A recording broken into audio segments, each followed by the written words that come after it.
你来英国多久了4年，13岁的时候就来了。你是因为什么选择出国留学主要是因为国内学习压力太大。我在9岁的时候就去美国佛罗里达州游过学，然后再更大一点，差不多是12岁的时候来英国参加过夏校。参加完夏校之后，我父母就问我，他说你想不想来英国留学啊？当时其实我没有怎么仔细思考过，我只是单纯觉得在国内学习好累，然后在去国外旅游的时候，印象也挺不错的，然后就这样稀里糊涂出来了。你对在国外学习和生活有什么想法因为在国外它时间的安排会更加充裕，所以学生会有更多的independent learning 和 thinking 的时间。然后所以说怎么说，我在这边学习差不多50%都是靠自主学习的。我觉得这对于学生来说会让他们更加好适应大学的生活。你认为留学生出国的原因是什么我觉得有一部分是像我一样觉得国内压力太大，另外一部分可能是为了寻求更好的平台和发展。譬如，可能在国内高中时期并没有经济或者心理等相关的学科，但是学生可能很早就对这些学科感兴趣了，就他们选择到国外，在有条件的地方继续这些学习。你觉得如果要出国，学生有什么要求？比如说他们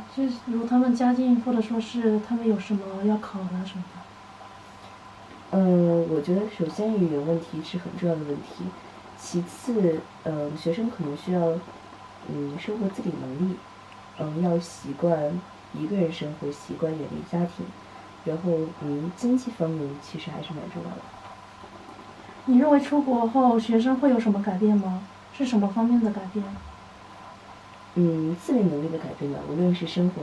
方面的，还是思想方面的。比如说我来之前在中国的时候，所有的学习都是根据老师的 instructions 来的，所以说我不会去想怎么去学一个东西，或者学这个东西是为了什么，也不会去想我接下来这1个月里要完成什么目标，我只是跟着老师给的指令去做。所以说我当时的大脑是怎么说，很充实，但是很空白。但是到了英国之后，对于中国的学生来说，在初2就开始思考未来要上什么大学、上什么专业，是非常不可思议的。但是在英国，确实你在Year 10的时候就会开始想，你未来要报什么 course， 要报什么 university， 所以这一点还是自主思考能力还是蛮重要的。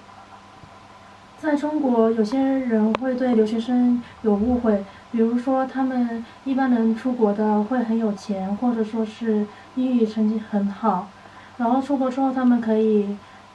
翻译或什么的，或者说他们在国外的学习会很轻松。你对这方面是什么看法？首先不得不说，跟在国内的同学相比，我们确实，比如说同为高3，我们确实会轻松很多，但我们同时也会experience a different kind of pressure， 因为在中国，他们虽然很忙，从早上6点忙到晚上12点，但是他们其实并不需要怎么说，自己做决定的空间比较小，所以他们不需要承担 make decision 的压力，但是我们需要。因为我觉得国外的学生他会更加的，在某些方面会更加成熟，因为他们很小就被教导，要自己学会做决定，要承担自己的决定所造成的后果。然后老师和家长一般也只会建议，并不会干涉他们的决定。所以说在这方面压力还是蛮大的，因为很长时间我都一直在困扰，我未来到底要选择些什么？如果我选择错了会怎么办？诸如这样的压力。然后说到有钱这个问题，一般别人问我在哪儿上学，我说在英国，他们第一个反应就是哇，那你家一定很有钱吧？但是其实是一个很令人尴尬的问题，因为我到底是回答有钱呢，他就会觉得我在说；我回答不有钱呢，他会觉得你虚伪。那我到底是回答有钱呢，还是不有钱呢？对不对？而且无论如何，窥探他人的家境情况，都是一种非常不礼貌的行为。所以很多时候别人问我在哪里学习的时候，我会选择含混过去，我不太愿意跟别人提起说我在国外。然后还有别人就说你在国外，你英文一定挺好吧？其实我觉得我英文还是挺好的，但是也有个别的英文不好的例子，因为现在国外的国人越来越多，即使在这样的一个大的语言环境里，如果你自身不想去学习语言的话，你的进步的空间其实还是不会很大。